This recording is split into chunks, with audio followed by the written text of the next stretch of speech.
When the Muslim world reacted in fury over the Danish cartoons of Mohammed, this was the face of moderation that European Muslim leaders wanted the world to see. The mainstream Muslims living in this country want to show that we can express our protest in a very legitimate, in a very civil, in a very courteous way. But this is the other face of European Islam.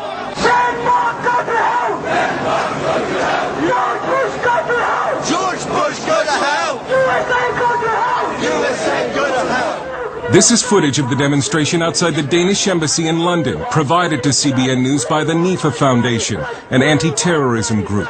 What you can't see in this video is that one of the demonstrators is dressed as a suicide bomber. Even moderate British Muslims were outraged that no one was arrested, even though British law forbids incitement to murder. But it follows a pattern of extraordinary and some would say dangerous tolerance of Muslim radicals.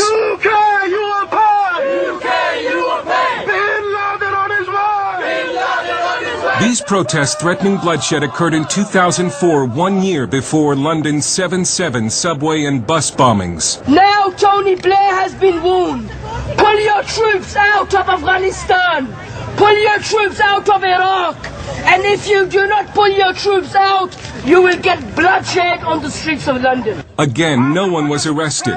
And moderate Muslims tried to keep the media from publicizing what for them has become a public relations nightmare. Yeah, that's disgusting. I mean, it doesn't serve any purpose. These guys don't represent me. They probably don't represent most Muslims in this country. And they do a disservice not only to, living here in the UK, but they do a major disservice to Muslims. They may not represent the views of most British Muslims, but polls do suggest the Muslim middle is radicalizing. A recent survey shows that 40% of British Muslims want Islamic Sharia law in the United Kingdom. Sharia imposes punishments like amputations and stonings. And in a separate poll, nearly 1/3 of Muslims agreed with the statement that Western society is decadent and immoral, and that Muslims should seek to bring it to an end. Critics say that European political correctness and multiculturalism, which were supposed to embrace Muslim radicals and somehow westernize them, have seriously backfired. And now Western Europe seems paralyzed by the political correctness that grips the government and the media. One of the biggest fears for a lot of commentators, whether they're terrorist commentators or commentators on the Middle East, is if they actually address this whole issue of Islam and start to question it, what they fear is being labelled as an Islamophobe. There is a real reluctance to offend the ethnic communities of any sort, let alone the Muslim community. And there seems to be a lack of political will to stop Muslim radicals bent on conquest. May Allah bomb you! May Osama bin Laden bomb you! May Osama bin Laden bomb you! So we can invade their country and take their wives and war booty! Allahu Akbar! The Dutch parliament has tried to strike a blow against radical Islam by voting to ban the burqa and veils. But that exposes unveiled women to being raped by Muslim men as punishment. There is reported to be a growing rape epidemic of unveiled women in Europe.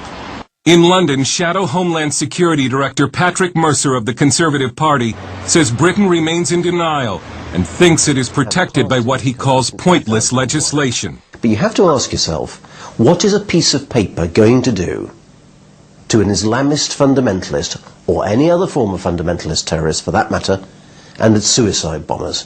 Are you going to be able to hold this up in front of them and say, don't blow yourselves up, otherwise we'll get really cross? In France, the government continues to pretend that Muslim anti-Semitic violence is not a problem, but it couldn't keep tens of thousands of Frenchmen from marching last month after the brutal murder of a young Jew named Ilan Halimi by French Muslims.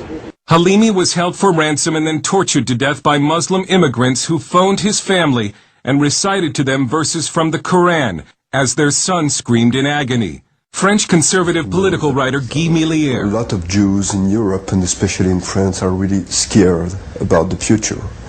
I have many Jewish friends, and they say to me, we think we shall have to leave France to go to the United States, to Canada, to Israel, but France will not be our country anymore. It's a similar story all over Europe.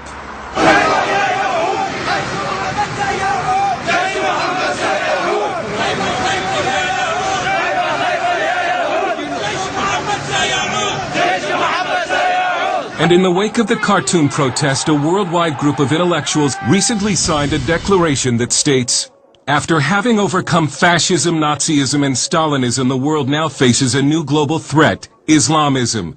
It is not a clash of civilizations nor an antagonism of West and East that we are witnessing, but a global struggle that confronts democrats and theocrats. And Europe's problem with radical Muslims is our problem too."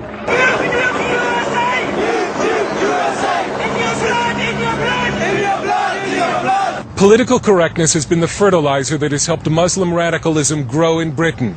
Political correctness intimidates the media and law enforcement.